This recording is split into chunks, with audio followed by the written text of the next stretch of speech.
1960 के दशक का अमेरिका, जहां नस्ल भेद अपनी चरम सीमा पर था। इसी दौर के मशहूर अश्वेत पियानो वादक डॉन शर्ली एक ड्राइवर और बॉडीगार्ड की तलाश करता है।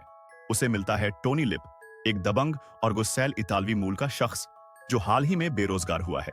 शुरुआत में टोनी को हैरानी होती है कि उसे एक अश्वेत आदमी के लिए काम करना पड़ेगा। दरअसल टोनी काले लोगों से नफरत करता था, यहां तक कि अगर घर में किसी अश्वेत को पानी पिलाना पड़ता तो बाद में वह गिलास फेंक देता। मगर मजबूरी में परिवार का पेट पालने के लिए वह यह नौकरी स्वीकार कर लेता है। शर्ली की शर्तें बेहद सख्त थीं। टोनी सिर्फ गाड़ी ही नहीं चलाएगा, बल्कि उसका बॉडीगार्ड बनेगा, सामान संभालेगा, जूते पॉलिश करेगा और हर कार्यक्रम का इंतजाम करेगा, क्योंकि उन्हें दक्षिण अमेरिकी राज्यों का दौरा करना था, जहां नस्ल भेद सबसे ज्यादा था। यात्रा के लिए टोनी को दी जाती है एक बुक, जिसमें केवल वही होटल और रेस्टोरेंट दर्ज थे जहां अश्वेतों को रुकने की इजाजत थी। सफर शुरू होता है। टोनी की आदतें, कार में खाना, सिगरेट पीना, बेवजह गप्पे मारना शर्ली को खटकती हैं। उधर टोनी को लगता है कि शर्ली खुद को किसी राजकुमार से कम नहीं समझता।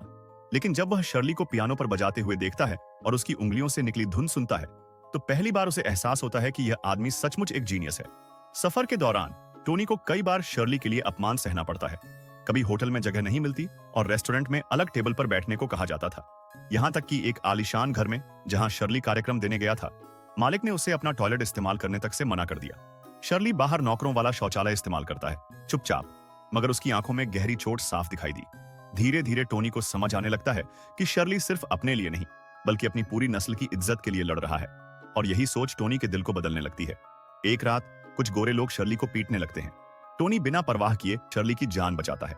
उस दिन से दोनों के बीच सच्ची दोस्ती की शुरुआत होती है। लंबे सफर, संघर्ष और नस्ल भेद से जूझने के बाद एक गोरे और एक काले के बीच की दीवार हमेशा के लिए गिर जाती है।